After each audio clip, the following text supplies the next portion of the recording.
네, 안녕하세요. 일요일 밤 9시에 모이는 역함수 시간입니다. 오늘도 어쩌다 보니 앞에 레코드 없이 저희끼리 잡담을 하다가 지금 30분이 지났습니다. 그래서 지금 9시 반부터 시작을 하고 있습니다. 오늘 날짜는 4월 21일입니다.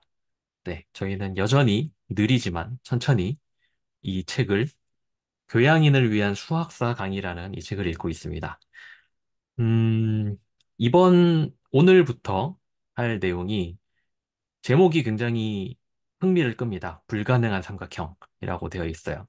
그리고 그 밑에 붙어 있는 부제목은 조금, 제가 보기에는 조금 무섭습니다. 유클리드 기하학이 유일한가? 수학에서 뭔가 유일하냐고 물어보면 좀 긴장을 해야 됩니다. 존재하냐, 유일하냐, 이런 거 물어보면 좀 긴장해야 돼요. 왜냐면 이게 그럴 수도 있고 아닐 수도 있고 많은 경우에 직관에 반하는 경우가 많기 때문에 다시 말하면 놀라운 경우가 많기 때문에 그래서 긴장을 해야 됩니다.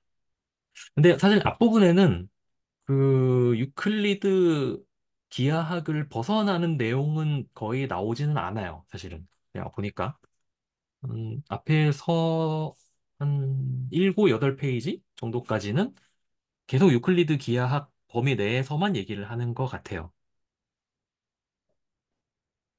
그리고 사실은 제가 좀 놀랐던 거는 그 구면에 대해서, 그러니까 결국은 이 기하학을 하고자 했던 게 아마도 고대 그리스 정말로 그 유클리드가 살았던 시대의 그 기하학은 정말로 평면을 위한 기하학이었을 것 같고, 왜냐하면 뭐 주위에 휘어져 있는 공간보다는 그냥 그 땅은 다 평면으로 보이잖아요.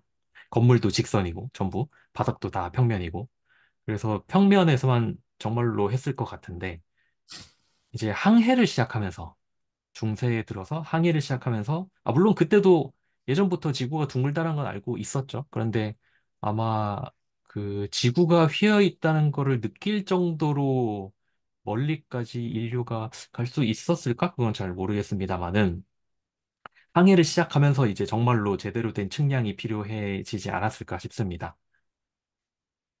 여기 보면은 그 지구의 크기도 나와요.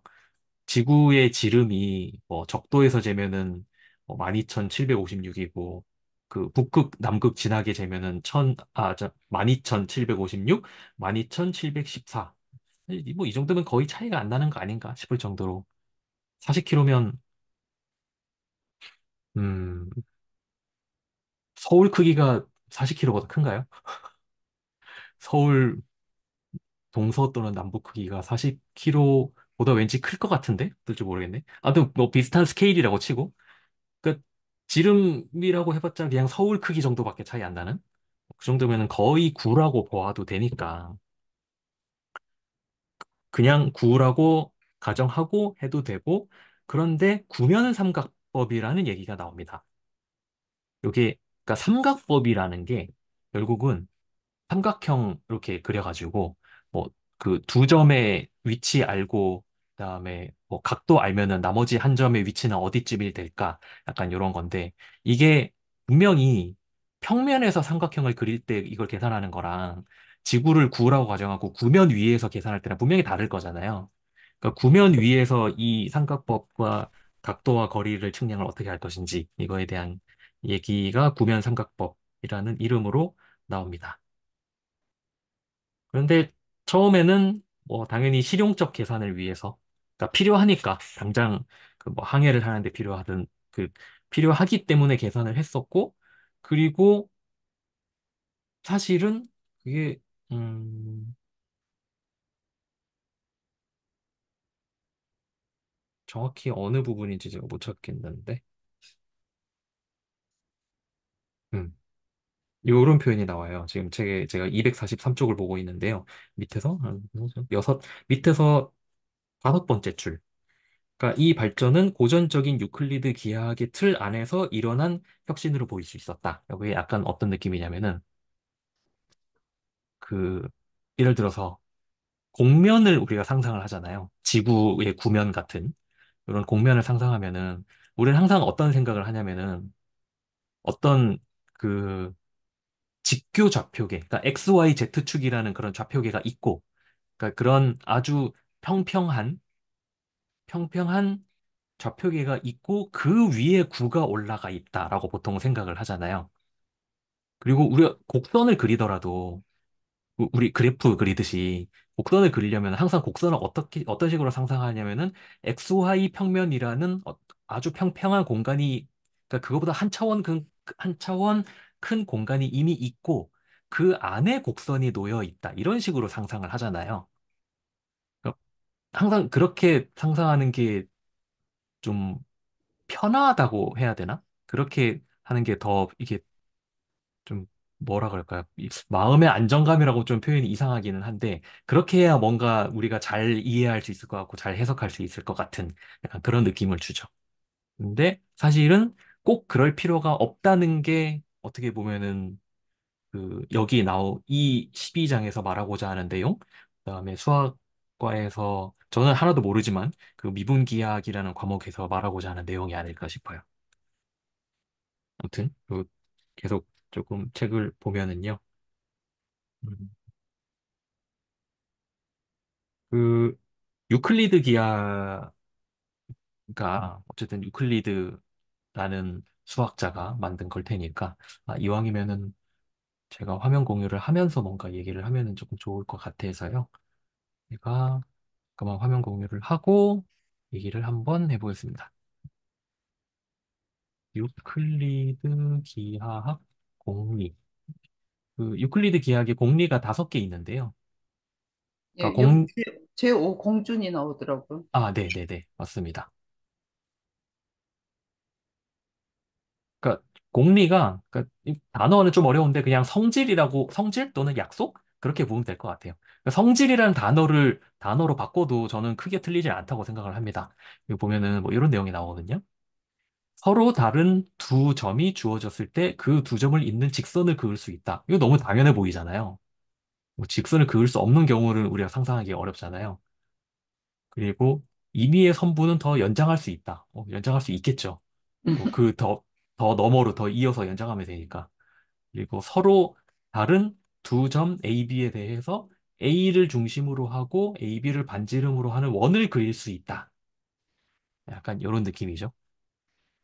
여기 점이 하나 있고, 여기 A가 있고, 여기에 B가 있으면은 이런 원을 그릴 수 있다. 어메, 잘 가다가 마지막에 이런 원을 그릴 수 있다. 원 그릴 수 있겠죠. 원을 못 그리는 상황은 우리가 또 상상하기 어렵잖아요. 모든 직각은 서로 같다. 뭐 당연히 같겠죠. 모든 직각이 책에도 나오지만 모든 직각이 같지 않으면 직각이 무엇인지를 우리가 잘 정의하기 어려울 것 같으니까.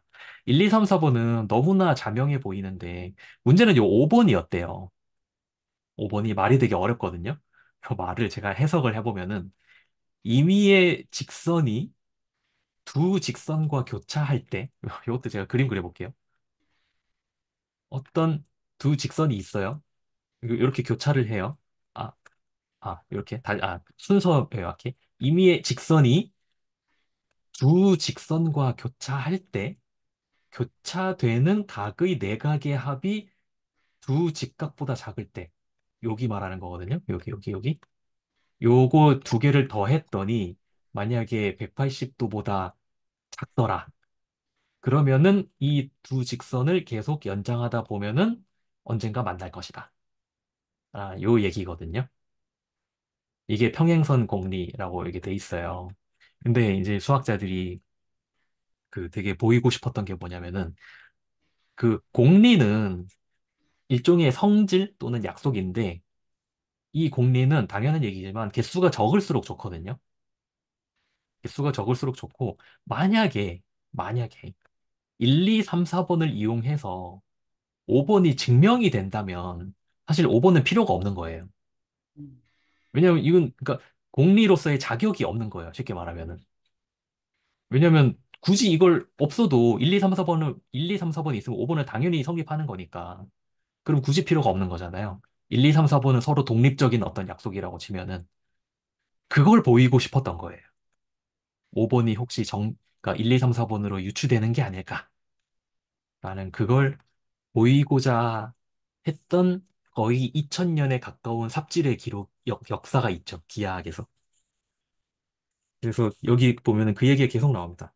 유클리드 기하학이 유일한 것이 아니며 그 유클리드의 많은 정리가 적용되지 않으면서도 논리적으로 일관된 기하학이 있지 않을까라는 그런 상상을 했다는 거. 그리고 이게 생각보다 꽤 오래 걸렸습니다. 유클리드가 기원전 300년? 200년? 300년? 그때쯤 사람인 걸로 알고 있는데 거의 2000년 걸렸어요. 그걸 알아내는데. 그리고 그 얘기를 하다가 중간에 갑자기 미술 얘기가 나옵니다. 그리고 원근법 얘기가 나와요. 네. 네. 이 부분 읽으면서 제가 좀 기억이 났던 게, 어, 에디톨로지라는 책이 있어요. 그러니까 예전에 잠깐 흘러가면서 제가 언급한 적이 있는데, 에디톨로지라는 책이 있습니다. 책이 있는데요. 이 책을 제가 요즘 읽고 있는 책인데, 이 책에 사실 비슷한 내용이 나와요. 무슨 내용이 나오냐면은, 그, 다빈치였나? 다빈치가 그린 그림 중에 구도가 되게 이상한 그림이 있대요. 음, 제가 뭐라고 검색을 하면 나올까요? 8, 구도, 사형? 뭐 이런 식으로 치면 나오려나? 이거 아닌데. 이런 느낌이 아닌데. 아, 여성. 못 찾겠다. 다빈치가 아닐 수도 있는데. 아무튼 제가 지금 그림 못 찾겠는데 에디톨로지라는 책에 나오는 게 뭐냐면은 그러니까 분명히 그 당시 그림은 당연히 캔버스, 그러니까 2차원 캔버스에다 그렸을 거잖아요. 그런데 활 각도가 이상한 거예요. 그러니까 분명히 사람 눈에 보이는 어떤 장면을 눈에 보이는 그대로 그렸어야 될 것 같은데 그렇다고 보기에는 자세도 이상하고 팔 각도도 이상하고 그래서 나중에 사람들이 이 그림이 나오려면은 이제 그림이 뭔가 이렇게 팔로 뭔가 이렇게 하고 있는 여성의 그림이거든요. 이러려면은 실제로 이 여성이 3D로 복원을 한다면 어떤 모습일까? 사람들이 복원을 해봤대요. 복원을 해봤더니 그러니까 정상적인 각도로 나올 수 없는 이상한 각도로 막 꺾여 있더라는 거예요. 그래서 지금 다빈치인지 아닌지 확실하게 모르니까 제가 그냥 누군가 어떤 화가라고 칠게요. 이 화가는 도대체 뭘 보고 어떤 의도로 이 그림을 그린 거였을까? 라고 사람들이 되게 궁금해 했는데 이게 진실로 밝혀진 건지 아니면 가설 중에 하나인지는 모르겠는데 이 그림을 그릴 때 정면에서 볼 때 제대로 된 그림이 보이도록 그린 게 아니라 약간 옆에서 삐딱하게 봐야 제대로 된 그림처럼 보이도록 그런 걸 설계하고 이 사람이 그린 거다. 라는 설명이 있더라고요. 이 책에 나오는 기하학과 미술 얘기를 할 때 딱 그 부분이 생각이 났어요. 근데 그림이라는 게 꼭 사실적으로 그려야 한다는 법이 없잖아요. 그거는 너무 수학적으로 그림을 분석한 거 아닐까요? 이 그림은 완전히 어떤 예술 세계인데 네. 어떤 수학적인 계산을 딱 맞추기 위해서 이게 각도가 틀렸다든지 팔이 길다든지 하는 건 말이 안 될 것 같은데 그런 걸 분석한다는 게. 그거는 왠지 그 화가의 성향과 그 당시 미술계의 트렌드랑도 좀 연관이 되어 있을 것 같은데, 만약에 그 당시의 트렌드가 사실적으로 그리는 걸 더 이렇게, 그러니까 그 당시에 화가라는 게 결국 잘 팔리는 그림을 그리는 게 중요했을 거잖아요. 아마 진정한 예술로서, 그러니까 팔리는 그림이 아니라 예술로서 그림이 바뀐 게 제가 알기로 한 200년 정도밖에 안 된 걸로 알고 있거든요. 그 네. 전에는 그림 잘 그려가지고 귀족들이 비싼 값에 사가는 걸 원했을 테니까. 근데 그 당시에 만약에 트렌드가 사실적으로 그리는 그거였다. 그러면은 사실적으로 그리는, 사실 이 사람도 사실적으로 그렸을 거라고 추론을 먼저 하고 시작을 했을 테니까 그런 현대의 뭐 과학자들이 됐든 뭐 기하학자들이 됐든 그런 사람들이 그런 유출을 시작한 게 아닐까 싶어요. 제가 그렇겠죠. 지금 책을 그걸 한번 가지고 와서 보여드리고 싶은데 혹시 시간 괜찮으실까요? 책 잠깐 가져와서 보여드려도 괜찮을까요? 완전히 괜찮습니다. 네네, 네, 괜찮습니다. 얼른 가지고 와볼게요. 천천히 네. 하세요. 재밌죠, 정미경 선생님? 저는 이 수업 들을 때마다 저의 교양이 막 아, 점점 쌓이는 게 느껴지네요. 수학 사호로 아니고 강 선생님 때문에 수학 빼놓고 다른 교양이 너무나 늘어나는 거예요. 네, 맞아요. 그 수학적 교양은 당연한 거고, 그거 플러스 알파로 지금. 수학은 어찌 잘 모르겠고 다른 교양이 너무 늘어나는 네, 너무 재밌어서 책도 중간중간 추천도 해주시고 뭐 거예요. 그러셔서, 네, 너무나 저도 사실 기다려집니다. 것을 간접적으로라도 좀 이렇게 섭취하게 되니까 너무 네, 고마워. 맞아요. 네, 맞아요. 사실 그렇게 막 관심 없었던 것들도 약간씩 조금씩 관심이 막 가기 시작하는 것 같고 그래서 재밌는 것 같습니다. 하하. 돌아오셨나 본데요. 네, 이 그림입니다. 많이 그리. 아, 이거 되게 유명한 그림 아닌가요? 네, 어, 수태고지라고 저는 처음 들었는데 네, 네. 그 수태고지, 그러니까 수태했음을 고지해주는 그런 그거 같더라고요. 그러니까 마리아의 네, 맞나요? 네, 맞아요. 네네. 음. 누구의 팔 각도가 이상하다는 거예요, 지금? 여기요, 여기, 오른쪽? 여기, 여기. 아, 네네. 여기요? 이 어, 팔각도가 되게 이상하다는 거예요. 뭔가 이렇게 팔이 이렇게 바깥쪽으로 이렇게 꺾여 있는 것 같은. 아, 네. 이런 그림이다. 그래서 지금 다른 책입니다. 여기 음, 에디톨로지라는 책인데요. 이 책에서 어, 수태고지는 아기를 잉태하게 될 것을 알린다라는 뜻이라고 하네요. 그래서 동정녀 음, 마리아에게 아기 예수를 잉태하게 될 것임을 알리는 천사의 모습과 느닷없는 소식에 놀라는 마리아의 모습이 그려진 서양 음, 회화에서 자주 다뤄지는 주제다라고 되어 있는데, 어, 그래서 이거를 3차원으로 복원을 했대요. 음. 누가 복원했는지 여기 설명이 나오는지 제가 지금 그분을 못 찾겠는데, 복원을 했더니만 어떤 그림이 나오냐면은 제가 이거 보여드릴게요. 음. 잠깐만요. 이거 누가 그렇게 쓸데없는 짓을 하는 거예요? 요 그림 보이세요? 네. 네네네, 보여요. 네. 어머, 3차원으로 복원을 했더니 이런 모습이 되더라는 거예요. 팔이 밖으로 꺾여 있는. 음. 음, 꺾여 있기도 하고 팔 길이도 이상하고. 그래서 도대체 왜 이런 그림을 그린 걸까? 이런 비현실적인 그림을 그린 걸까라고 궁금해 했는데 근데 그 뒤에 보면은 뭐가 나오냐면은 이런 그림이 나옵니다. 요 그림, 요 그림. 아, 시점을 다르게 하면은 이게 어, 정상으로 보인다. 라는 음. 이런 얘기가 나와요. 음. 그러니까 무슨 말이냐면은 이 요 쉐어를 다시 할게요. 이 그림을 그냥 정직하게 바라보지 말고 여기 어딘가에 아이고 여기 어딘가에 소실점이 있고 이 소실점 기준으로 이렇게 시선이라고 해야 되나? 시선의 선이 이렇게 되어 있는 그런 모습을 상상하면서 이 그림을 보면은 그림이 잘 그려진 그림이다. 약간 이런 식으로 이 책에 음, 설명이 되어 있습니다. 잘 그려졌다기보다는 수학적으로 맞는 그림이다. 그게 틀린 것 그렇죠. 음. 같아요. 그러니까 말하자면 그 이 레오나르도 다빈치가 이 그림을 그릴 때의 의도는 아마 그런 의도가 있었을 것이다. 약간 그런 그림이죠.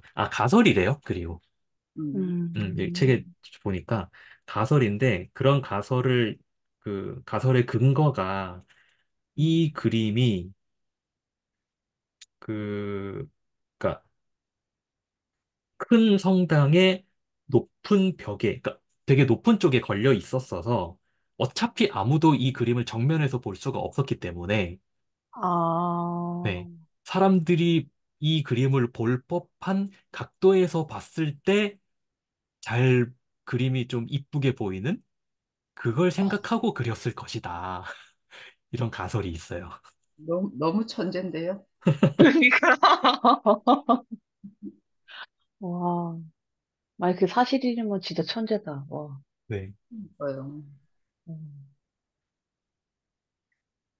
아, 다빈치는 맞았고 스페고지. 다시는 안 까먹을 것 같아요. 왠지 이 단어.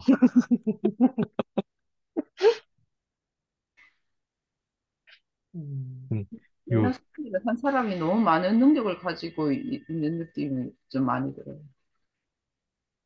뭐 그림만 잘 그리는 게 아니라 뭐 법학도 하고 뭐 음, 화학도 하고 네, 맞아요. 수학자가 되기도 하고 뭐 이런 사람들이 다 있나 생각이 들 정도로 지금 하나도 못해서 쩔쩔쩔 매는데 과거에는 뭐, 그, 소위 고급, 그러니까 굳이 비유를 하자면 고급 인력 중에서 한 가지 일만 하는 사람이 없었죠. 음, 네. 음, 음, 뭐, 뉴턴도 나중에는 그 조세국장 했잖아요. 음, 음, 조세국장 했고, 그리고 음, 또 여러 가지, 저기, 페르마 같은 경우도 원래 직업은 변호사였을 거예요. 음, 페르마가 원래 수학자, 그러니까 프로 수학자가 아니라 그냥 아마추어 수학자였잖아요. 근데 어쩌다가 그런 그 난제를 하나 만들어가지고 아주 투대 수학자들을 골탕 먹이는 그런 떡밥을 남기는 바람에 그런 음, 일도 있었고. 저 음, 지금은 음, 분 굳이 표현을 하자면 분업 분화가 너무 많이 되었다고 해야 되나? 예, 네, 예, 변호사랑 지금 변호사는 좀 너무 수준 차이가 날 것 같아요. 그때만 음, 그렇게 조정할 게 많지 않았을 거 아니에요. 지금은 음, 너무나 변호사 하나 일만 해도 엄청나기 때문에 음, 다른 음, 연결하기가 쉽지가 않은데 맞아. 그러게요. 음, 600년 전에 변호사는 어떻게 변호를 했을까요? 궁금하네요, 갑자기. 지금같이 뭔가 막 근거를 뭐 어쨌든 변호를 하려면 근거를 대면서 변호를 들었어야 될 텐데 어떤 식으로 음, 변호를 했을지 굉장히 갑자기 궁금해졌습니다. 100년 뒤에는 전부 다 AI가 변호하고 있지 않을까요? 사람 필요 없고. 글쎄요, 어떨까요? 저는 그럴 것 같아요. 600년도 필요 없이 100년 후만 해도 네, 사람이 변호할까요? 그냥 인공이 모든 법전을 다 외워가지고 사람이 그 앞에 가서 그냥 지금 의사들도 그렇다고 하잖아요. 얼- 음, 며칠 전에 토요일 날 이제 딸이 그 의사들 한 80명 앞에서 이제 강의를 했는데 인공지능과 이제 바둑의 그런 관계를 설명을 하고 이제 어떻게 교육을 하고 이제 앞으로는 어떻게 될 것인가 이런 거에 대해서 강의를 했는데 음, 의사분들이 그렇게 말씀을 하셨대요. 그래도 바둑은 살아남을 것이다. 그냥 취미니까. 그런데 우리 의료인은 못 살아남는다. 그랬대요. 왜냐 음, 이미 그 인공이 처방한 거에 따라갈 수가 없기 때문에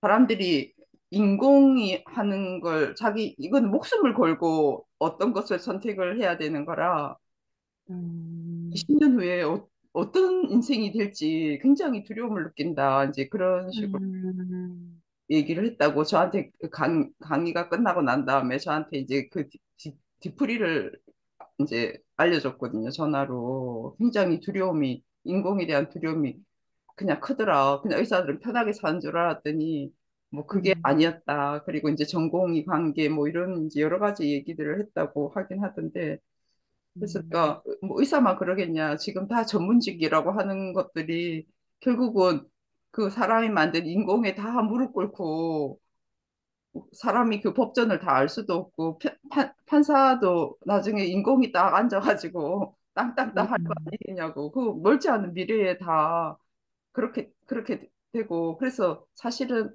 아기 안 낳는다고 뭐라고 하지만 아기 굳이 많이 낳을 필요 없어 다 그 나중에 인공 밑에서 다 조아릴 이상한 조약들 같이 살 수도 있는 거라서 우리나라 젊은이들이 역시 똑똑해 뭐 이러면서 제가 이제 별 얘기를 이제 둘이서 다 했거든요. 이제 딸도 아기를 안 낳는다고 선언을 했기 때문에 음, 이제 주위에서 말들이 좀 많대요. 막, 왜 그러냐, 뭐, 이렇게 하는데. 그래서, 그 주위 말 듣지 마라. 그 살고 싶은 쪼대로 살아라. 제가 이제 그렇게 얘기를 하거든요. 근데 결국은 다 인공 밑에서 조아리고 살지 않을까요, 우리가? 음. 음, 저는, 음,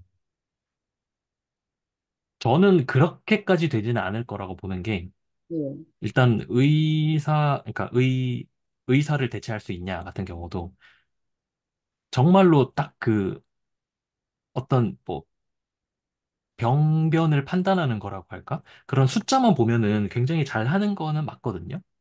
음, 근데 어쨌든 그것을 그러니까 최종 판단을 하고 파이널 터치는 결국은 사람에 의한 그 음, 의사결정이 들어가야 되지 않나라고 저는 생각을 하는 편이고 인공의 결정을 따른다는 거죠. 그러니까 그게 인공의 결정을 믿을지 말지를 결정하는 그 최종 그 뭐라고 해야 되지? 최종 출구는 결국은 사람이 되어야 할 것이라는 게 음, 저의 판단인 거예요. 저의 예상이라고 음, 할까? 네. 그러니까 네. 결국 환자가 누구를 택하느냐 이제 그 얘기를 이제 하는 거죠. 네네. 맞습니다. 네.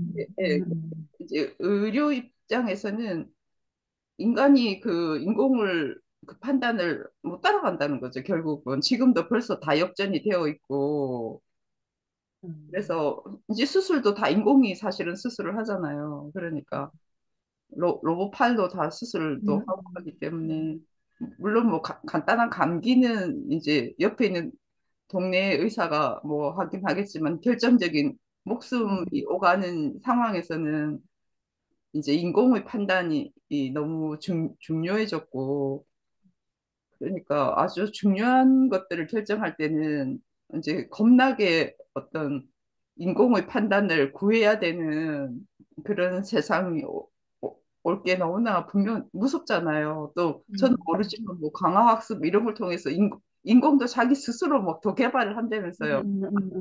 시킨 거 이상의 것을 또 한다면서요. 그러니까 그런 관계는 모르겠지만 어쨌든 무서운 시대가 도래하고 있는 거는 사실이 아닐까 싶습니다. 음,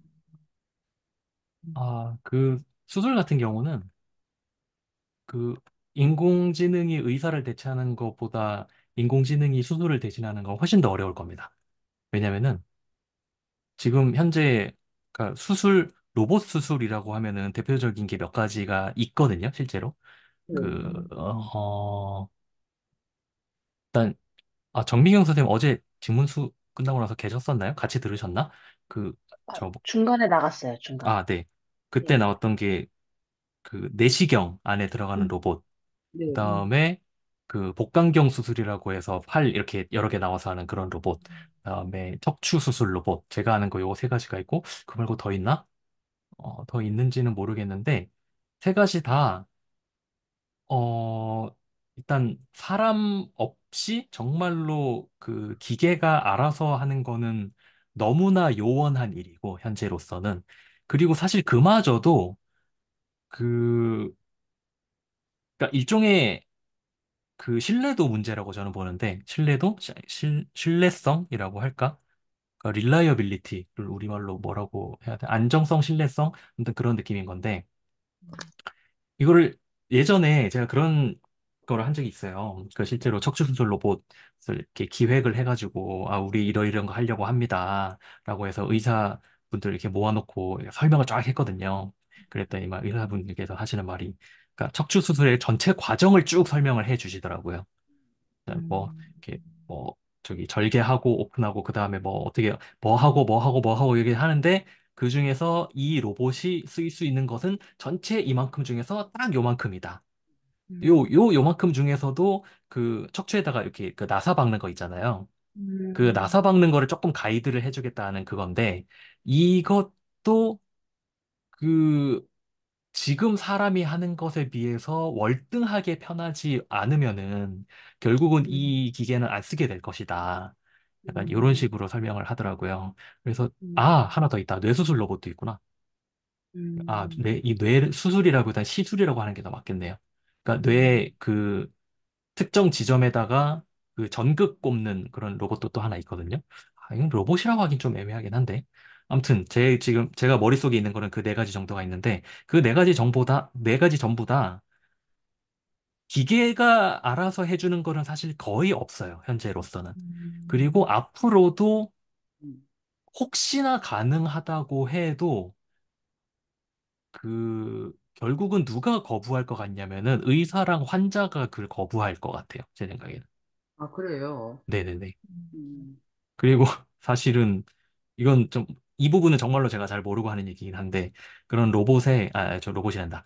의학에 어떤 새로운 기술이 들어가는 데 굉장히 중요한 이슈가 하나 있습니다. 숫가라는 이슈가 있습니다. 음, 그게 맞지 않으면은 사실 아무리 좋은 기술이라도 음, 도입이 안 되는 경우가 많습니다. 음, 그래서 모르겠어요. 그러니까 제일 지금 가장 영향을 많이 받을 부분은 아까 그 의사를 대체한다는 게 아마 저거일 거예요. 영상의학. 그러니까 이미지 보고 음, 판단하는 거. 예. 음, 그쪽은 정말로 영향을 받을 수 있거든요. 음, 그래서 아까 그 수학 초보님께서 말씀하신 게 딱 맞는 것 같아요. 환자 입장에서 사람을 선택할 거냐, 인공지능을 선택할 거냐. 왠지 그 말이 맞을 것 같습니다. 음, 왜냐하면 이제 딸 의견으로는 제자들이 이제 사람은 완전히 버렸다 그렇게 얘기를 했거든요. 음, 음, 제자들이 옛날에는 이제 선생님이 자기한테 호손으로 바둑을 둬도 저도 일단 선생님 이 소리를 들었는데 지금은 AI 이게 수치가 쫙 나오기 때문에 음, 그 음, 선생님하고 동등한 위치에서 그 대국을 바라보게 되잖아요. 선생님이 30%밖에 안 돼? 아, 별 볼 일 없네? 이러면서 이제 떠난다고. 음, 선생님은 이제 인간을 완전히 버림을 받은 이런 존재라는 거죠. 음, 또 불구하고 이제 이렇게 도장이 나서 공부하는 일은 혼자서 안 되기 때문에 그렇게 할 수 있는데 그래서 이제 돈을 내고 보내는 거지 사실 선생님으로서의 이제 그게 없다는 거죠. 어떤 생활 지도랑 이렇게 뭐 스케줄 관리를 해주고 그게 혼자서 안 될 뿐이지 바둑 이제 콘텐츠 자체는 인공이 선생이 완전히 됐다. 이제 음, 이렇게 얘기를 했나 봐요. 그랬더니 지금 의료계에도 한 20년 후에는 이제 거의 음, 인공의 판단을 믿지 않을까 이렇게 생각한다. 이렇게. 음. 네, 사실 뭐가 됐든 모릅니다. 우리는 어떻게 될지 알 수 없어요. 지금부터 10년 전만 생각해도 10년 전이면 지금 2014년이잖아요. 음, 2014년에 우리가 그 당시에 이 과학이랑 공학계에서 핫했던 게 뭐였는지 생각해 보면은 그때 뭐 있었을까요? 음, 3D TV? 뭐 그런 거 가전에서는 조금 뜰락말락 했었고 지금은 아무 의미 없어져 버린 존재조차 없어져 버린 3D TV라는 거 있었고 혹시 기억하시는지 모르겠는데 지하철 신분당선 갈아탈 땐가? 거기 어디 보면은 그 지하철 갈아타려고 걸어가다 보면 위에 뭐 스크린 같은 거 나오잖아요. 스크린 음, 중에서 일부가 3D 스크린인 게 있었어요. 안경 없이 볼 수 있는 3D. 그런 스크린이 음, 있는 데가 있었거든요. 한때 그런 게 좀 유행했던 적이 있어요. 지금도 있는지 모르겠다. 뭐 엄청난 기술인 것처럼 그때 막 그 TV 팔 때 안경 끼워서 팔고 막 그랬었잖아요. 네. 안경 그 첫날 쓰고 한 번도 안 쓴 그 안경.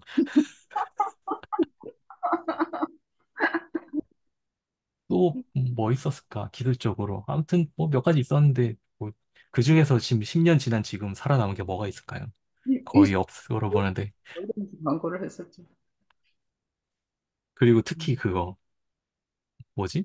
지금 아이들 그러니까 취업이 잘 되려면 뭐를 준비해야 된다 이런 거. 10년 지나면 아무 의미 없잖아요. 음, 그러게. 네. 한때 또 공무원 바람 엄청 불었었는데 지금은 싹 사그라든 것도 보니 공무원 바람 싹 올랐다가 사그라드는데 5년이 채 안 걸렸을 거예요. 아마도. 네. 음, 음, 이럴 때일수록 우리는 기본기를 더 탄탄히 해야 되는 게 아닐까 싶습니다. 맞습니다. 그 기본기가 수학인가요? 저에게는 수학이죠.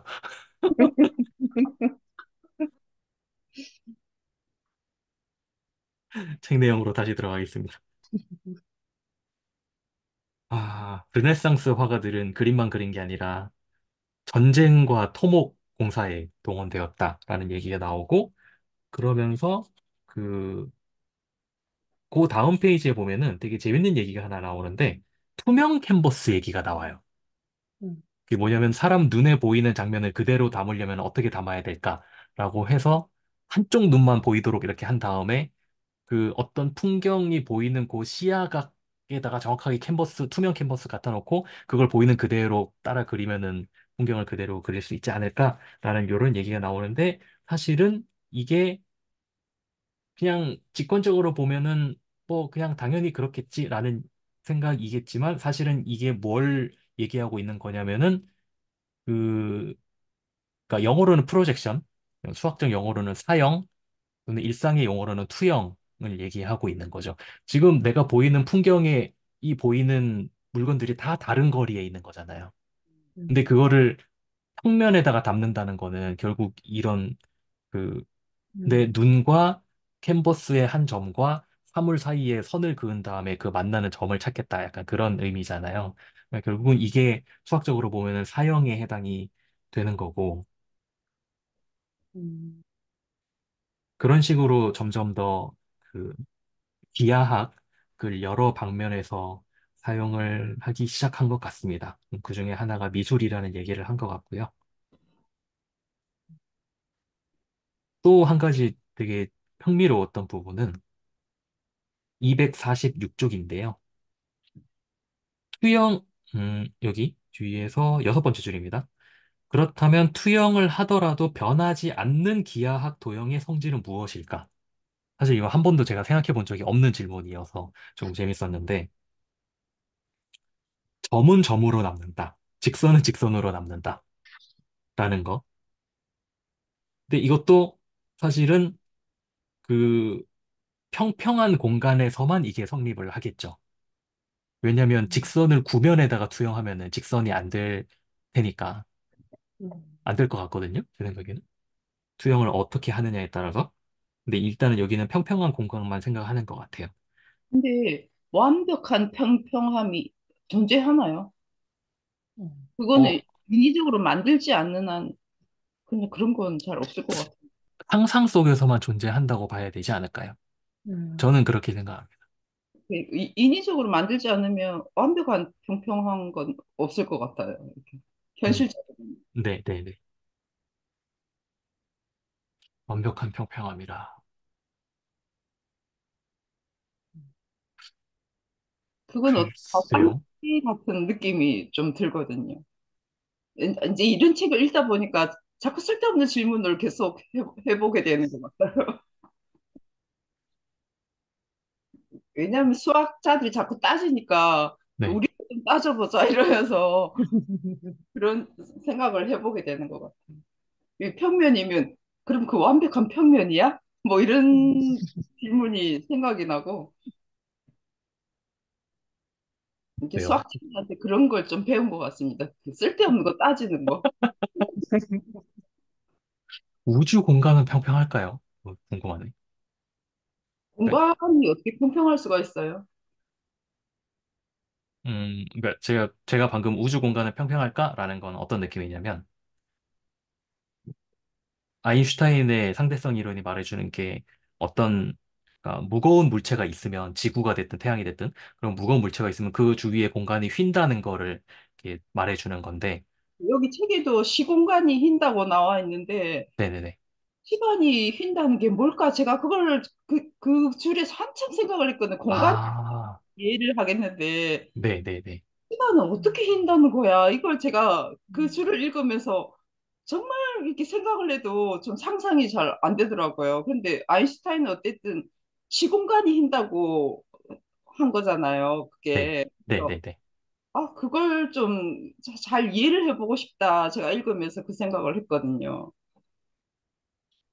저도 제가 잘 아는 내용이 아니기 때문에 뭐라고 설명하기는 조금 어려운데, 그러니까 우리가 시간과 공간을 분리를 해서 말하지 않고 언젠가부터 다들 시공간 이렇게 하나로 합쳐서 부르잖아요. 네. 그게 왜, 그러니까 저의 지식 그 범위 내에서 말씀을 드리면은 그렇게 부르는 이유가 시간과 공간이 분리되어 있지 않기 때문에 그렇게 부르는 것으로 저는 이해를 하고 있거든요. 약간 어떤 느낌이냐면, 음, 이거 어떻게 설명하면 좋으려나? 예전에 어느 책에서 이런 설명을 본 적이 있는데, 근데 음, 우리는 시간과 공간이 완전히 분리돼서 살고 있지 않나요? 그러니까 근데 왜 시간을 그건 우리가, 하나의 개념으로 생각하는 건지 그게 이해가 안 돼요. 그건 우리가 굉장히 느린 속도로 살고 있기 때문에, 그러니까 공간이 변하지 않기 때문에 우리가 그렇게 느끼는 것인데, 예전에 어떤 설명을 제가 본 적이 있냐면요. 그러시나? 요거 보이시죠? 네. 음, 파도 타기를 가지고 설명을 하더라고요. 여기, 여기 파도가 이렇게, 제가 파도를 어떻게 그려야 되죠? 파도가 이렇게 막 오고 있어요. 그래서 사람이 그, 보, 그 보드를 타고, 보통, 파도를 타고 파도는 계속 이쪽으로 이렇게 밀려오니까, 보통 처음에 파도 타기 처음 배울 때는 여기가 여기가 모래예요. 모래. 그러면 처음에는 보통 이렇게 탄다고 그러더라고요. 그러니까 이 파도의 수직으로 타는 거. 음, 그러다가 조금 이제 익숙해지면은 그 다음에는 뭘 하기 시작하면 이렇게 비스듬하게 타기 시작한대요. 비스듬하게. 음, 그러다가 나중에는 이 파도가 이렇게 몰려오면은 파도를 타고 정말로 이 방향으로 이렇게 가는 거예요. 지금 서핑하는 거 말씀하시는 거예요? 네, 네, 서핑 얘기하는 겁니다. 음, 서핑 얘기를 드는 건데 처음에는 파도가 파도가 이런 식으로 이렇게 몰려오면은 이 파도를 정면으로 그러니까 등 뒤에서 받아가지고 이렇게 오는 방향으로 타다가 점점 더 익숙해질수록 이렇게 각도를 만들다가 나중에는 정말 파도가 파도가 여기서 이렇게 오고 그다음 또 좀 시간 지나면은 여기서 하나 오고 여기서 하나 파도가 이런 식으로 오면은 이 방향으로 이렇게 탄다고. 네, 서핑을 이렇게 음, 한다고 얘기하더라고요. 이거를 어떻게 설명했냐면은 요 수직으로 타는 거 있잖아요. 여기가 공간이에요. 또는 위치예요. 현재 우리의 위치가 만약에 딱 정해져 있잖아요. 그러면 시간은 그냥 이렇게 흘러요. 시간이 이렇게 음, 흐르는데 우리가 여기를 시간축이라고, 시간축이라고 생각을 하면은 공간이 정해져 있으면은 시간은 그냥 이렇게 흘러요. 그런데 만약에 이렇게 움직인다는 얘기는 시간에 따라서 우리가 어디론가 움직이고 있다는 얘기거든요. 그러면은 시간에 따라서 우리가 움직이고 있죠. 이렇게 움직인다는 얘기는 더 빠른 속도로 움직이고 있다는 얘기잖아요. 음, 이게 만약에 이 속도가 무한대가 되면, 무한대라고 하면 안 되지. 빛의 속도가 되면, 빛의 속도라고 할게요. 빛의 속도가 되면은 무슨 일이 일어나냐면은 제가 아까 말씀드린 그 이 방향으로 파도를 타는 것과 똑같다. 음, 그러니까 시간은 흐르지 않고 이 사람에게 밖에서 봤을 때라고 해야 되나? 밖에서 본 관찰자라고 해야 되나? 시간은 흐르지 않고 이 사람의 위치만 계속 변하고 있는 이런 식으로 설명하는 거 본 적이 있어요. 그래서 공간과 시간은 분리를 할 수가 없기 때문에 우리가 시공간이라고 불러야 된다. 이런 설명을 본 적이 있는데 사실 저도 이거 이해를 하고 설명을 드린다기보다는 그냥 제가 보고 뭐 그런가 보다라는 그냥 음, 제 나름대로 이해를 가지고 설명을 드리는 거기 때문에 제대로 된 설명은 아닐 겁니다. 음, 누군가 와서 설명해 주면 좋겠네요. 그래도 약간 좀 뭔가 좀 그럴싸하다는 느낌은 있어요. 그래도 누군가? 시간이 위치가 바뀌어도 시간이 안 흐른 건 아닐 것 같은데. 네네네. 음, 이게 이 밑으로 있는 거나 이 옆으로 있는 거나 뭐가 차이가 나죠? 서핑의 기술 만드는 것 같은데.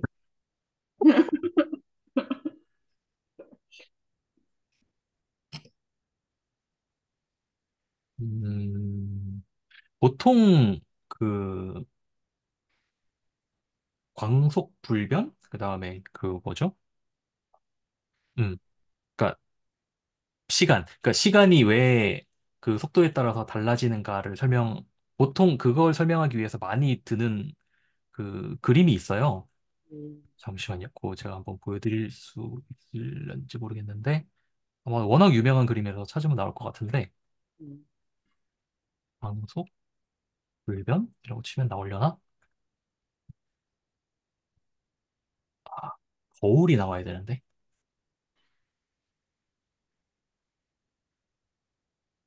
아, 요거다. 여기 있다, 여기 있다. 요 그림을 보통 제일 많이 쓰거든요. 음. 음, 혹시 요 그림 보신 적 있으세요? 처음 봤어요. 저도 처음 봤어요. 요게 무슨 상황이냐면은, 그, 지금, 저 여기 있다. 지금 요 까만색 있잖아요. 요 까만색이 그 열차라고 생각하시면 돼요. 어, 음, 열차에 여기 거울이 있어요. 네. 거울이 있고, 여기가 0초, 그다음에 여기가 1초, 여기가 2초, 이렇게 돼 있는 거예요. 그러니까 시간이 흐르면서 이렇게 움직이고 있는 거예요, 지금 열차가. 음, 음, 그러면은 지금 여기에서 이 방향으로 빛을 이렇게 뿅 하고 쐈어요. 음, 그러면은 이 열차 안에서는 이쪽으로 쐈지만 열차가 지금 움직이고 있잖아요. 음, 그러니까 열차 밖에 있는 사람이 보기에는 빛은 마치 이렇게 쏜 것처럼 보이겠죠. 그래야 음, 여기 거울에 가서 맞을 테니까. 그렇잖아요? 음, 그러면은 이 밖에 있는 사람이 보기에는 빛이 이동한 거리가 여기 지금 R이라고 돼 있잖아요. 한 번 왕복하는 동안에 빛이 이동한 거리가 2R일 거거든요. 그러니까 이 사람한테는 빛이 이동한 거리가 2R일 거예요. 음, 그런데 문제는 열차 안에 있는 사람이에요. 열차 안에 있는 사람한테는 빛은 그냥 여기서 뿅 맞고 이렇게 되돌아왔을 거란 말이에요. 음, 그러면은 열차 안에 있는 사람한테는 빛이 이동한 거리는 EH잖아요. 음, 열차 밖에 있는 사람이랑 열차 안에 있는 사람이랑 이 빛이 뿅뿅 할 때 이동한 거리가 다르거든요. 음, 근데 문제는 뭐냐면은 그 맥스웰 방정식이라는 그 방정식이 있습니다. 이 방정식 자체가 그게 중요한 건 아니고 맥스웰 방정식을 해석을 해보면은 어떤 결과가 나오냐면은 열차 밖에 있는 사람에게나 열차 안에 있는 사람에게나 빛의 속도는 항상 똑같이 관측되어야 한다는 결론이 나와요. 음, 빛이 그러면 속도만요. 네? 빛이 속도만 똑같다는 거죠. 네, 빛의 속도가 똑같다는 거예요. 음, 지금 그러면 빛이 속도는 거리를 지금 나타내는 거 아니에요? 네, 잘 안 들렸어요, 소리가. 지금 빛의 거리가 서로 다르다고 지금 설명하신 거 아니에요? 네, 맞아요. 그거하고 빛의 속도하고 무슨 상관이 있을까요? 무슨 상관이냐면은 안에 있는 사람이나 여기 누구라고 할까요? 여기 마이크 아이씨, 음, 우리말로 할까요? 민수라고 음, 할까? 이 음, 민수한테는 빛이 그 2초 동안에 EH만큼 움직였거든요. 네. 근데 여기 밖에 이 사람 누구라고 할까요? 여기는 정수라고 할까? 민수 정수? 음, 원래 철수 영이 해야 되는데 정수한테는 빛이 2초 동안에 2R 움직였거든요. 네. 근데 속도는 거리 나누기 시간이잖아요. 네. 음, 시간은 똑같아요. 두 사람에게 시간이 2초로 똑같아요. 음, 음, 그런데 움직인 거리가 다르잖아요. 네, 그렇죠. 거리가 다르잖아요. 음, 그러면은, 음, 자, 뭔가 이상하잖아요. 빛의 음, 속도는 똑같아야 되는데, 시간도 음, 똑같은데, 거리가 다르네? 뭔가 이상하죠. 이 등식이 뭔가 안 맞는 것 같죠. 음, 근데 이 등식이 틀릴 리는 없거든요. 여기서 우리가 바꿀 건덕지는 뭐밖에 없냐면은, 자, 속도는 우리가 바꿀 수가 없어요. 왜냐하면 그 맥스웰 방정식이라는 게 잘 말해주고 있거든요. 속도는 불변이다. 라는 걸 말해주고 있거든요. 움직인 거리도 너무나 명백해요. 지금 이 그림을 보면은. 뭐 바꿀 건덕지가 없어요. 없어요. 뭘 바꿀 수밖에 없냐면 시간을 바꿀 수밖에 없어요. 무슨 말이냐면은 정수가 방금 본 빛이 이렇게 뿅, 뿅 하고 할 때 2초가 걸렸다는 것을 이 안에 있는 민수는 2초가 아니라 다른 시간으로 느꼈을 것이다. 라고 해석하는 수밖에 없는 거예요. 음, 그러니까 지금 이 두 사람이 다른 그 움직이는 속도가 다른 공간에 지금 살고 있잖아요. 음, 그랬더니 서로 느끼는 시간이 다르다는 음, 걸 말해주고 있는 거거든요.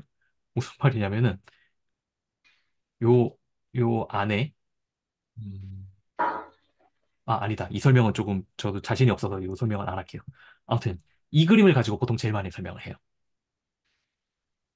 그래서 과연 시간과 공간이 분리되어 있다고 우리가 말을 할 수 있을까? 라는 의문이 생기는 거죠. 여기에서부터. 여기서는 지금 공간이 분리된 거잖아요. 안과 밖으로. 사실 그것도 제가 물리학을 전공한 게 아니기 때문에 그렇게 말을 해도 되는지 좀 확신이 없어서 제가 말을 못하고 있어요. 음, 뭔가 너무 인위적인 것 같아요. 근데 사실 제가 방금 했던 얘기들은 제일 많이 하는 설명이고 그 논리적 오류가 없다는 말을 하고 싶은데 참 자신이 없네요. 이 내용은. 워낙 모르는 내용이라서. 음, 아무튼 제가 좀 틀린 얘기도 많이 했을 것 같은데 아무튼 하고 싶은 얘기는 이겁니다. 시간과 공간은 합쳐서 시공간이라고 부르는 게 맞다. 그러니까 왜 그렇게 불러야 하냐라는 거에 대한 한 가지 그냥 음, 힌트 정도라고 그냥 보시면 될 것 같아요. 음, 이게 이 지구 조그만 동네에서 사는 사람으로서 이해하기는 쉽지가 않은 거. 근데 이런 그러니까 요게 그 특수상대성 이론인데 실제로 우리가 그 GPS를 거의 매일 쓰잖아요. 음, GPS에는 실제로 이 속도에 의한 시간 지연이 다 적용이 되어 있어요. 음, 네. 그게 적용이 안 되면은 지금 GPS가 뭐 몇 미터, 그러니까 1, 2미터 정도까지는 정확하다고 얘기를 하잖아요. 음, 그게 이런 시간 지연 효과가 적용이 안 되면은 그렇게까지 정확도가 안 나오는 걸로 제가 알고 있어요. 음.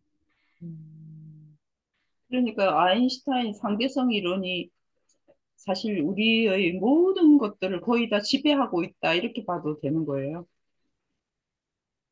음, 그러니까 물리학의 공리라는 단어를 감히 써도 되는지는 모르겠지만 그래도 된다면 물리학의 공리 수준이라고 봐도 될 것 같아요. 음. 음, 네. 음, 만약 아인슈타인이 없었으면 어떻게 되죠? 아인슈타인이 없었으면 누군가 조금 늦게 하지 않았을까요? 그래요. 네. 그 말은 마치 베토벤이 없었으면 어떻게 되는 거죠 하는 거하고 비슷한 것 같습니다. 베토벤이 없었, 베토벤이 없었을지라도 또 뭐 나름 또 만족하면서 또 네. 살아가겠죠. 네. 음, 음, 예전에 저기 누구죠? 허준이 박사님의 네. 어떤 인터뷰 영상을 봤는데 네. 그 인터뷰 영상에서 허준이 박사님이 그런 말씀을 하시더라고요. 만약에 그 뭐 리만이나 어떤 음, 오일러 같은 위대한 수학자가 없었다면 그런 음, 리만이나 오일러, 가우스 등이 했던 그런 발견들을 그 사람들이 못했을 때니까 수학의 발전이 그만큼 뒤처졌을까요? 라는 질문에 대해서 그러니까 이거는 각자마다 다 의견이 다를 것 같은데 그 허준희 교수님의 의견은 음, 그러니까 그 사람들이 어떤 정말 무에서 유를 창조한 게 아니라 음, 그 사람들의 그 위대한 업적이 있기 전에는 그 전에 수학자들, 그 주위에 있던 수학자들이 모래알을 이렇게 하나하나 쌓여 있는 여기에서 마지막에 중요한 모래알을 쌓은 사람이 그 사람이기 때문에 그 사람을 우리가 위대하다고 부르는 거지. 사실 이 위대한 수학자가 아니었더라도 조금 늦게 다른 사람이 그런 위대한 업적들을 충분히 했을 것이다. 그렇게 얘기를 하시더라고요. 음, 그건 그럴 것 같아요. 음,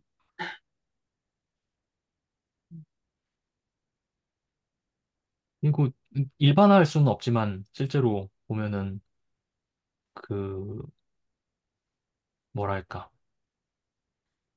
위인전 좋아하잖아요, 우리. 저는 안 좋아해요. 안 좋아하시나요? 저도요. 어릴 때 읽은 걸 굉장히 짜증내요. 왜냐면 네. 어릴 때는 숙제로 꼭 위인전을 읽으라고 했잖아요. 근데 들어보니까 완전히 사기당했다 이 생각이 좀 많이 들거든요. 음, 그 위인전 다 사기 아니에요. 그 내용 자체도 네. 너무 사기고 커서 생각하니까 위인전 읽은 시간이 제일 아까운 것 같아요. 저는 정말 솔직히 그렇게 생각합니다. 그래서 나중에 네. 만약 누군가 이제 뭐 자녀를 키운다면 절대 위인전은 사주지 마라. 그리고 읽히지도 마라. 저는 이렇게 가르칠 것 같아요. 그러니까 위인전이 그 많이들 읽잖아요. 저도 어릴 때 되게 많이 읽었거든요. 집에 음, 책 이만큼 호감 사가지고. 얼마나 많이 적을게요. 네. 근데 그게 사실 생각해 보면은 일종의 그 영웅을, 그러니까 잘 그려져 있는 영웅의 서사를 보면서 우리가 대리 만족을 하기 위한 그러한 그 니즈를 충족시키기 위한 상품 중에 하나라고 사실 저는 생각을 하거든요. 사실은 역사적으로 따져보면은 마치 그 위인전을 보면은 그러니까 사람들은 다 여기 바닥에서 이렇게 놀고 있는데 위대한 사람 한 명 나타나서 갑자기 어떤 지식의 이런 점프를 일으킨 것처럼 그런 식으로 묘사를 한단 말이에요. 근데 사실은 역사적으로 생각해 보면은 요렇게 다 지식이 조금씩 조금씩 이렇게 쌓여 있었는데 거기서 음, 중요한 발견을 이렇게 딱 한 사람, 음. 그 사람인 경우가 많거든요. 그렇죠. 맞아요. 네, 근데 그 맞아요. 마지막을 볼 수 있느냐 없느냐도 사실 너무나 현격한 음, 게 음, 분명히 그 기여도가 있으니까. 네, 네, 네, 네, 음, 맞습니다. 그래서 음, 그, 그러니까 두 가지 시각이 있는 것 같아요. 정말로 그 좀 전에 말씀하셨던 그 마지막 한 꼭지를 볼 수 있는 사람과 없는 사람의 차이 때문에 그 사람이 위대한 거다라고 하는 경우, 그다음에 또 그게 아니라 비슷비슷한데 그 마지막 모래 하나를 올렸기 때문에 위인이 된 거다라고 하는 시점. 저는 뭐가 맞는지 모릅니다. 그거는 음, 꼭 둘 중에 양자택일을 할 건 아닌 것 같아요. 네. 음. 저는 이렇게 선생님께서 다양한 공부를 하시고 이렇게 나눔을 해주시는 것 자체가 리만처럼 정말 너무 위대해 보이시거든요. 아, 무슨 그런 이상한 말씀을 하십니까?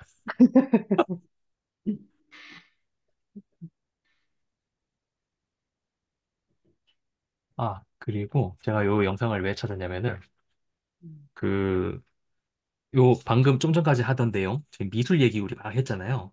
음, 네. 그 다음에 나오는 내용이 오늘 딱 여기까지 하면 될 것 같은데 그 다음에 음, 나오는 내용이 데자르그의 정리라는 게 나오거든요. 음. 이거 보면은 그냥 뭐 이런 정리가 있나 보다라는 생각이 들고 그냥 끝나요. 아니, 데자르그 열심히 읽었는데 그렇게 그냥 쉽게 읽지 않고 굉장히 좀 뭔가 흥미로워가지고 굉장히 네. 열심히 읽어봤어요. 그 이런 건 사실 찾으면 나올 것 같은데 이 그림이 좀 좋겠다. 그림이 좀 투박하긴 하지만 굉장히 좀 흥미를 끄는 내용이더라고요. 이게 음, 대자를. 네네네. 요게 그러니까 어떤 한 점 P에 대해서 여기 ABC랑 A 프라임, B 프라임, C 프라임이랑 이런 식으로 마치 투영한 것 같은 그 음, 관계가 있을 때 음, AB와 A 프라임, B 프라임의 요 만나는 점, 음, BC와 B 프라임, C 프라임이 만나는 점, AC, A 프라임, C 프라임이 만나는 점, 요 세 개의 점이 한 직선상에 항상 올라간다. 음, 이런 식으로 되어 있거든요. 그런데 책에 보면은 저도 이거 사실 몰라서 찾아본 건데 3차원 도형을 상상해서 그린 것이다. 라고 되어 있더라고요. 이게 무슨 말이지? 라는 생각에 혹시 이걸 3차원으로 그 도식화를 시도해 본 사람이 있을까 싶어서 제가 찾아봤는데, 어, 여기 보면은, 이것도 결국은 같은 얘기인데. 3차원에서도 성립한다는 얘기인 것 같네요. 이거는 결국은. 음, 그러니까 3차원에서도 그림을 조금 확대를 하면은, 3차원에서도 여기 한 점 P를 중심으로 A, B, C랑 A 프라임, B 프라임, C 프라임이 있으면은 으로 증명을 할 수 있다 이렇게 적어놓은 것 같아요. 아, 그런가요? 예. 음, 뭔가 이 텍스트가 전하고자 했던 게 저는 3차원으로 하면은 이게 왜 성립이 되는지 좀 더 뭐 잘 보인다 이런 말을 하고 싶었던 건가? 라는 생각을 저 혼자 상상을 해가지고 찾아본 건데, 잘 모르겠군요. 아닐 수도 있겠군요. 3차원으로 해봐라 증명되지 이 말인 것 같아요.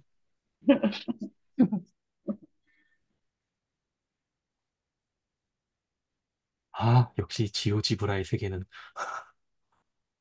오, 정말 너무 멋있네요. 이야, 역시 지오지브라의 세계란 대단합니다. 이런 아, 걸 다 해놨네, 또. 그러네요. 어, 플레이, 오, 뭘 보여주려는 거지? 오, 이렇게 멋있다. 긋고, 아, 요 두 개 만나는 점, 이렇게 만나는 점, 다 요 일직선이라는 거 아니에요? 일직선에 있다. 아, 어, 진짜로 너무 멋지네요. 이야, 책을 읽을 때는 뭔 소리지 했는데 이렇게 보니까 너무 네. 확실하게 알게 되는 것 같습니다. 근데 이런 게 있는지 몰랐어요, 저는. 저도요. 음, 신기하다. 아, 지금 이 그림이, 잠시만요. 잠시만요. 제가 그림을 이렇게 바꿔볼게요. 이 그림을 음. 3D가 아니라 2D라고 생각해도 지금 책에 있는 그림이랑 똑같은 그림이 되네요. 아, 그렇게 볼 수 있구나. 신기하군요. 그러니까 네. 증명을 할 수 있다 이 말인 거잖아요. 이렇게. 네네. 3D에서도 똑같이 적용이 예. 된다라는 말일 것 같아요. 근데 이런 시어램이 왜 중요한 거예요? 그것까지는 저도 모릅니다. 음, 누가 좀 알려줬으면 좋겠네요. 그러니까 뭔가 중요해서 지금 막 이렇게 설명하고 있는 거잖아요. 네네. 음, 이 책에서는 이 증명이 왜 중요하다 그런 얘기는 안 했던 것 같아요. 예. 사실 아니, 네, 여기 이 책은, 아니, 그러니까 여기 챕터, 여기 12장 여기서는 사실 이것보다는 그 뒤에 나오는 그 이상하게 막 휘어 있는 사각형들 나오잖아요. 예.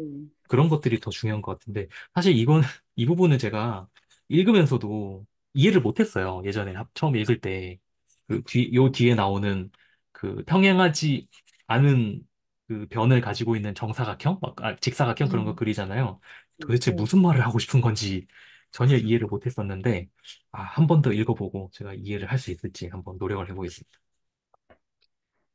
저도 그게 너무 너무 신기한 것 같더라고요. 뭐 이런 게 나와 있어, 뭐 이 생각이 들어가지고. 기하학 얘기는 여기 나오는 쌍곡 기하학이랑 이런 얘기는 진짜 수학자 한 분이 또 와가지고 얘기해주면 진짜 좋을 것 음, 같은데. 우리 그 좀 초보 수학자를 한번 불러가지고 설명을 한번 듣기로 하죠. 네. 그럴 수 있으면 좋습니다. 예. 어쨌든 기하학자잖아요. 수학 네네네. 안 하고 기하학자라고 하니까.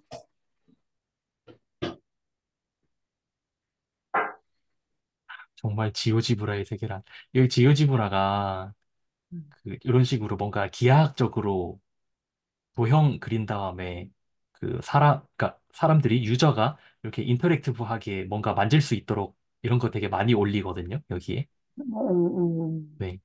근데 이게 저도 이거 한 번도 제가 직접 뭘 만들어 본 적은 없는데 누군가의 얘기 들어보면은 지금 이렇게 보면은 뭔가 별거 없어 보이잖아요. 음, 근데 엄청난 노가다의 그 향연이라고 그러더라고요. 음, 어, 그렇구나.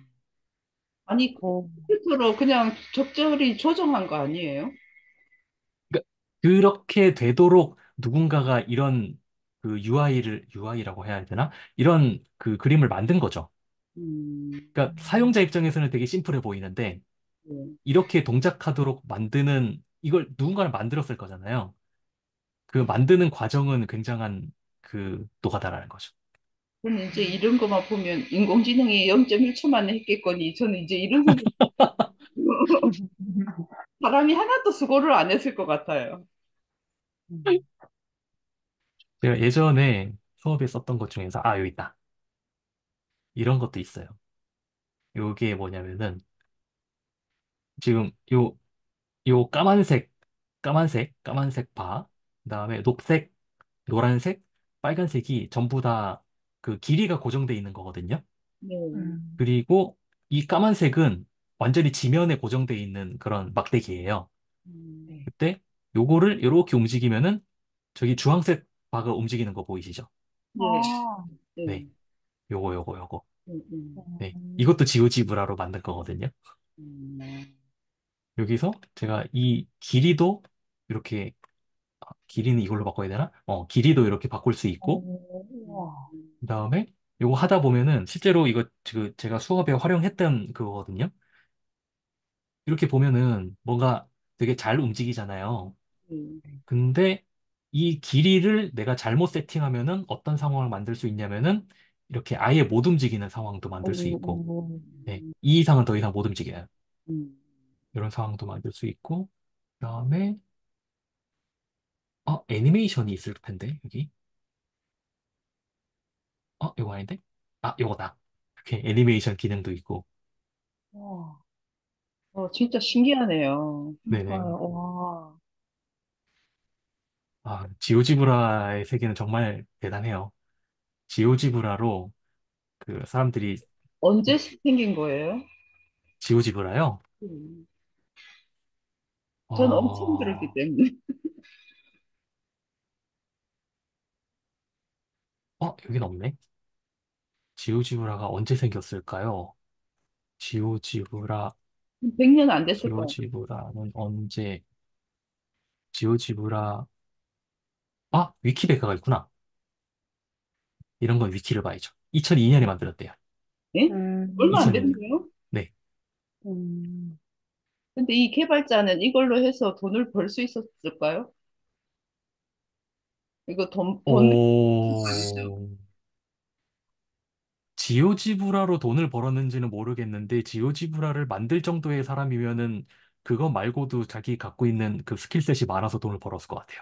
음.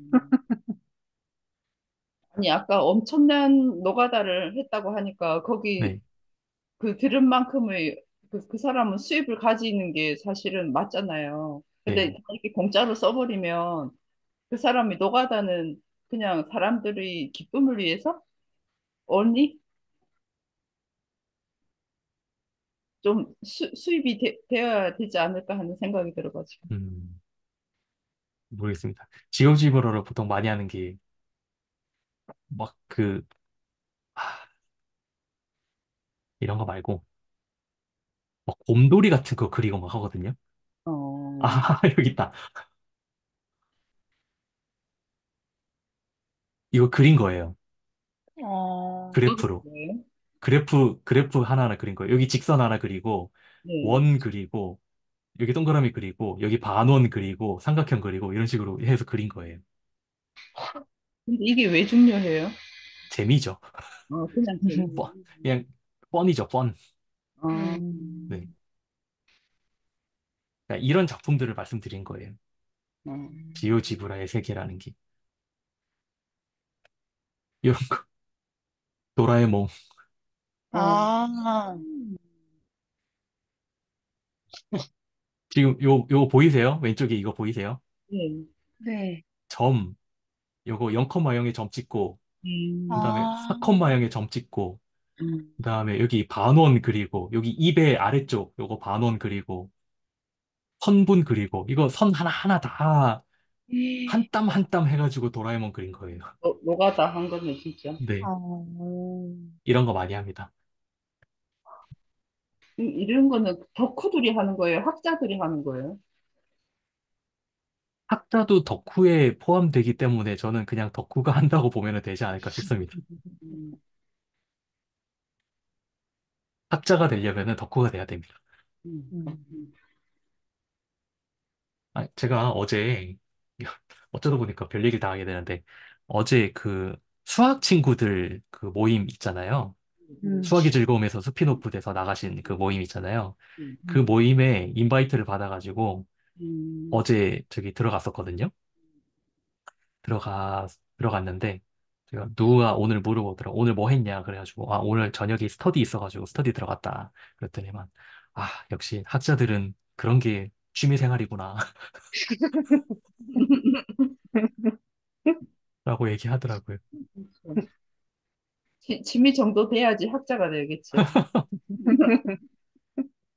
저의 하루 일과를 보면은, 뭐, 일하고, 공부하고, 중간 뭐 밥 먹고, 쉬고, 잠깐 게임하면서 쉬다가, 또 뭐 책 보고 공부하고, 사실 그거, 뭐 잠깐 뭐 밖에 산책 나가서 운동하고, 그런 거 말고는 사실 음, 뭘 해야 될지 잘 모르겠는 음, 약간 그런 상황이라서 음. 그런 것 같습니다. 정말 딱 학자처럼 사시는 것 같아요.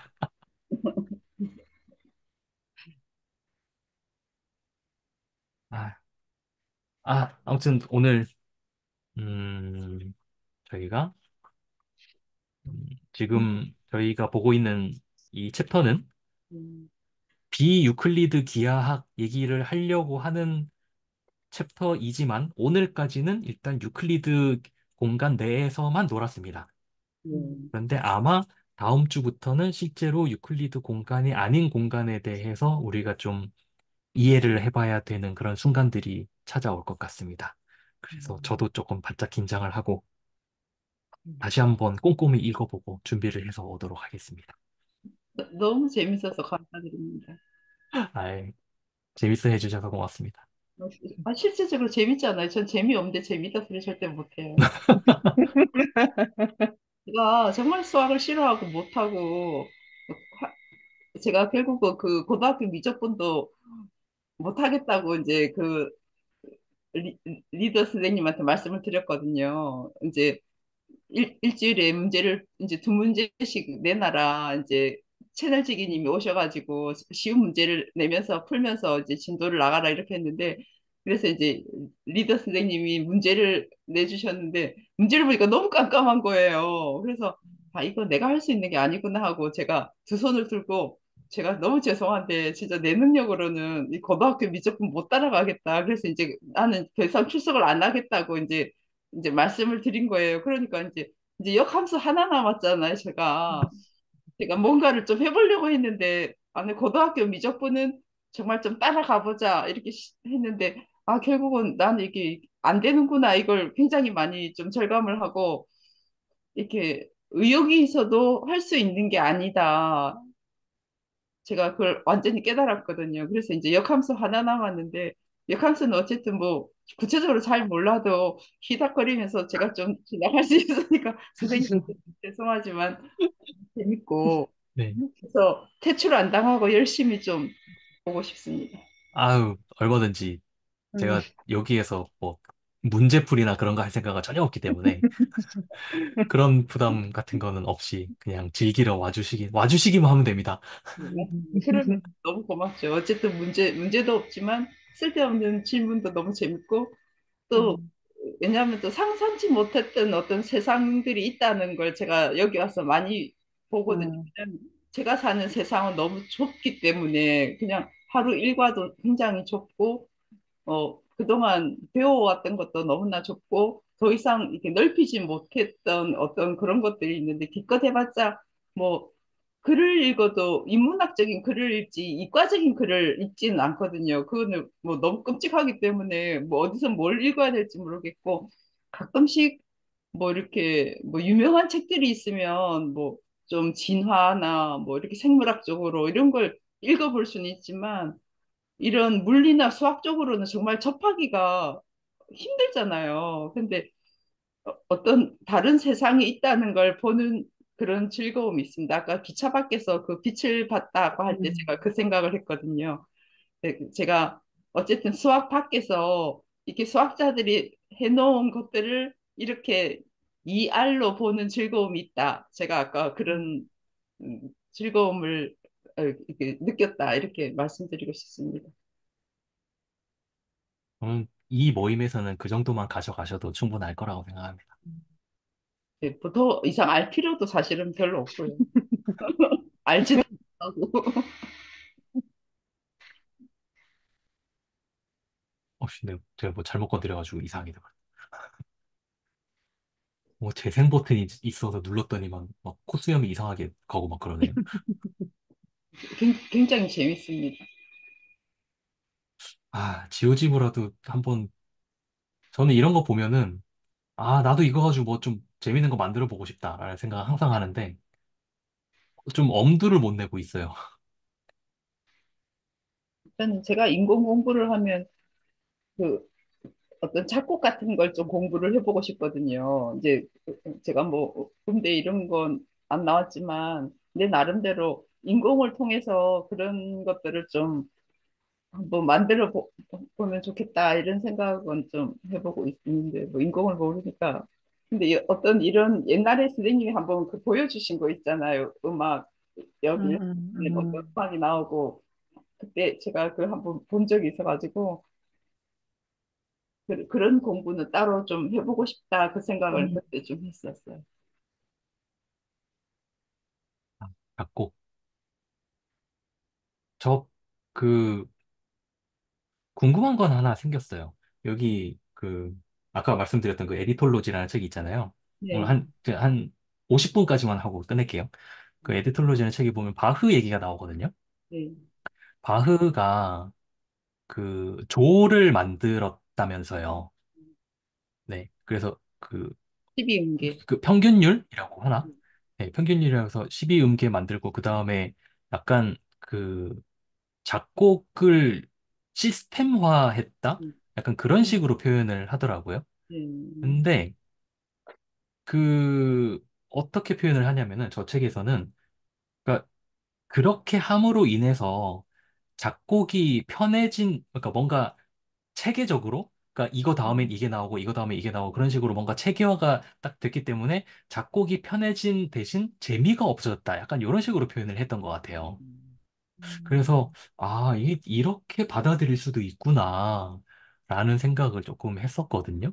실제로 바흐의 그 평균율이랄까? 그게 갖고 있는 의미, 중요성이 뭐 어떤 거예요? 혹시 답을 이게 할 수 만약 있으신가요? 과학의 평균율 이전에는 음의 길이가 사실은 전부 다 이제 그 진동이 다르잖아요. 그걸 똑같이 지금 나눠놨기 때문에 다른 악기에도 그게 이제 다 같이 적용이 되고 해서 어떤 오케스트라가 이렇게 되는 건데 그게 만약 12음계를 똑같이 나누지 않고 그 이전에 뭐 7음계라든지 뭐 이런 식으로 갔으면 어디선가 삑사리는 나는 거거든요.